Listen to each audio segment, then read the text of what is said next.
So, the sneak peek page for Boruto Chapter 13 has been officially released in the official Naruto and Boruto website.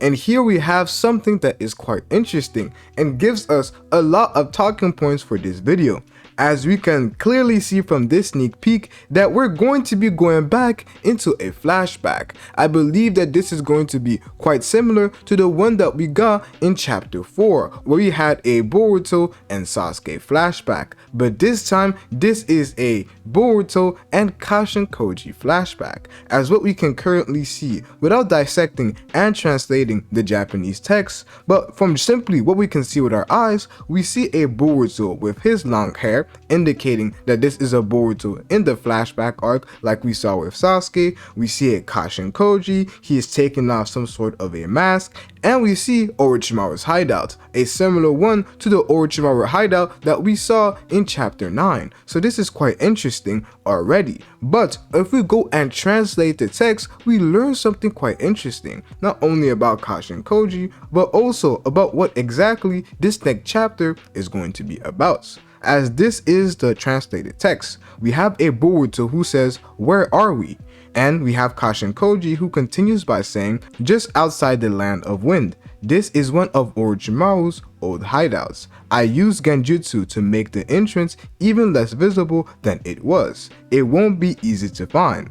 By the way, the frog is a scientific ninja tool. Structurally, it is the same as a frog, but it is artificially made. I can control it remotely with my chakra. The one talking to you isn't the frog, it's me. Who are you? Do you know me?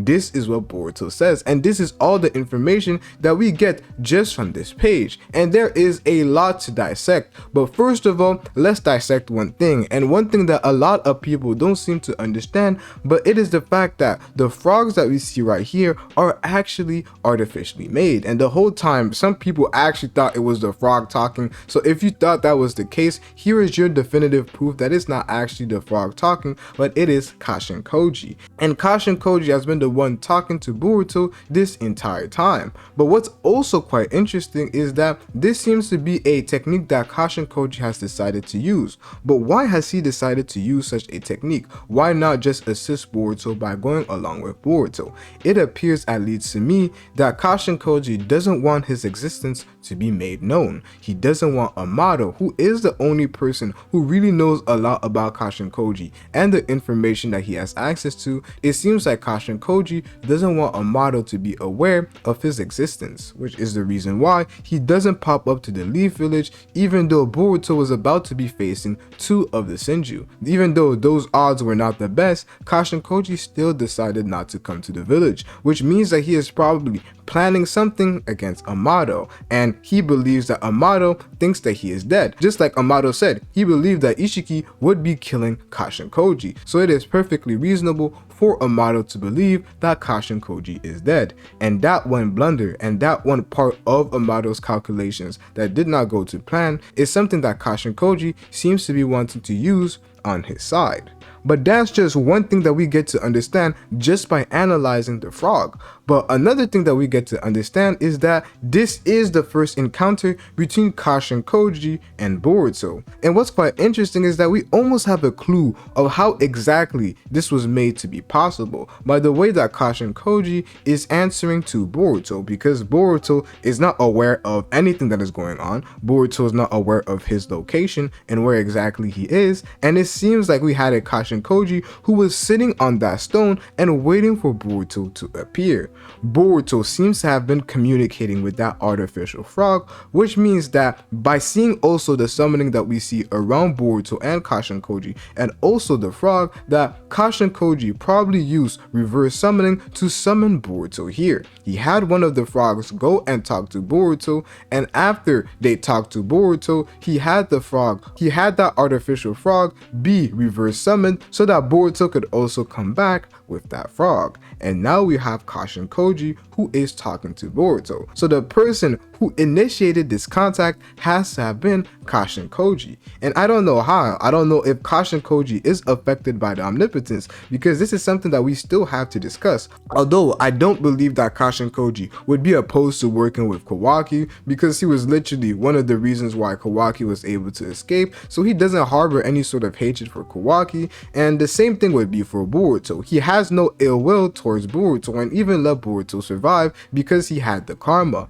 So in both cases, whether it is Kawaki or whether it is Boruto, he is neutral. So I don't know if he is affected, but I don't believe that it would play too big of a role if he supports either one while being affected by omnipotence or not. But the next thing that we have to discuss is the timeline of when exactly this takes place. Because just from what we can currently see, I believe that this definitely takes place a few months after Sasuke has been turned into a tree and removed from the series. Because what we do see from Boruto's appearance is that his hair is a lot longer than the hair that he had in chapter 4. If you go back and compare it, if you just compare the fit altogether, you would see that Boruto's pants are one difference. You would see that Boruto has longer hair, indicating that a few months have gone by, and it also probably means that, a bit like Naruto and we had with Jiraiya, Boruto is about to undergo an appearance change by meeting with Kashin Koji. Because in chapter 5 of Boruto to Blue Vortex, we had a Boruto who had a transition from having long hair to then having short hair. And it seems that Boruto has his long hair still while being with Kashin Koji. So Kashin Koji is probably the one that got Boruto to cut some of his hair. But also, another interesting thing is that Kashin Koji seems to have access to more abilities that we probably didn't know that Jiraiya had access to. Maybe Jiraiya simply didn't use them, or maybe Kashin Koji has some other abilities that we just didn't know about, as he said that he used Genjutsu to make the entrance less visible. So it means that Kashin Koji has access to some sort of Genjutsu and various abilities, because we know that Jiraiya can use Genjutsu, but it was through the help of the two frogs that were on his shoulders, Ma and Pa, that ended up using Genjutsu multiple times to help defeat the 6 pains. This is the only time we have seen Jiraiya technically use Genjutsu. However, Kashin Koji seems to have access to another sort of Genjutsu that is able to make an entrance even less visible. And something that we now have to discuss is Orochimaru aware of everything that Kashin Koji and Boruto are doing. We know that Orochimaru is on constant surveillance, but this is one of Orochimaru's old hideouts, and the fact that he says old hideouts may indicate that Orochimaru maybe is not working with Kashin Koji and Boruto, because this is an old hideout. This is not the current hideout that Orochimaru is using, and it does make sense that Orochimaru is not working with them. I was pretty 50-50 on whether it was going to be the case or not, and the main reason why I was quite doubtful was due to the fact that we have an Orochimaru who has been placed on constant surveillance. Even when we went to go see the Shin arc, we saw that there was various Leaf police force that were monitoring some of the things that Orochimaru was doing, and that does make perfect sense. We know what Orochimaru used to do in the past. He was going crazy, and it makes sense that if he is given the reins to act as he will, he should still have people checking up on him to make sure he isn't doing too much. And if that's the case, if Orochimaru was to be working with Boruto and Kashin Koji, the odds that those people wouldn't catch on would be pretty slim, in my own personal opinion. And that's why I believe that maybe this is confirming that Orochimaru, Kashin Koji, and Boruto may not actually be working together.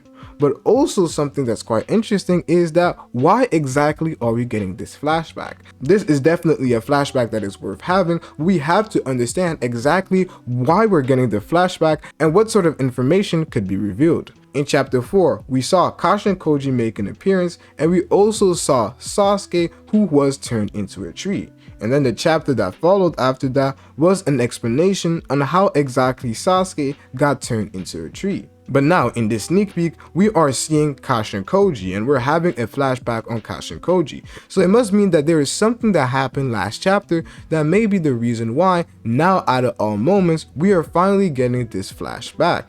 And the reason is quite clear. This is because of the Soul Thorn, because of the information that Kashin Koji has access to. And this is the reason why we are having this flashback, so we can understand exactly what the Soul Thorn is, or at least what Kashin Koji has been doing that allowed him to have access to this sort of information. So chapter 13 is going to be very crucial, and I do believe that we are finally going to be having Kashin Koji as the cover, and maybe in this new volume, because chapter 13 is an iteration of a brand new volume. It is the first chapter of the new set of volumes that is going to be released, so we could be having a volume that is quite focused on Kashin Koji. The previous volume that we had was very much focused on Himawari and her connection to not only Naruto but Kurama. All of that was quite intriguing, but what we are stepping into now may be more information about Kashin Koji and exactly what they have been up to. And if that is the case, Kashin Koji being the cover is going to be 100% confirmed. It's almost 100% confirmed to me. It was similar to what we had happen in chapter 5 with a Sasuke as the cover. So I do believe that we could be having Kashin Koji as the cover for this upcoming chapter, for chapter 13. And the last thing I would like to discuss, and this is something that is quite interesting, I really want to know your feedback on this or your simple opinion. Do you think that Boruto will put the connection between Kashin Koji and Jiraiya? We know that in the anime canon, we had an arc where Boruto and Sasuke went back to the past, and Boruto even trained with Jiraiya. So if Kashin Koji ends up revealing some information that Boruto is able to connect between Kashin Koji and Jiraiya, do we think we will have a Boruto who says, hold on, are you Jiraiya? Are you this? Are you that? Who exactly are you? And Kashin Koji is probably going to explain that. He's probably going to explain, oh, I was your father's teacher. And that's going to be quite interesting, because at first, when we had Kashin Koji supposedly die against Ishiki, my main concern was that, damn, so we're never going to have that resolution or that conflict between Naruto and Kashin Koji regarding exactly who he is, and Naruto potentially figuring out who Kashin Koji is and his connection to Jiraiya. That's what I thought at first, but with Kashin Koji being alive, this possibility is reopened, and it just might be starting with Boruto being the first one to make the connection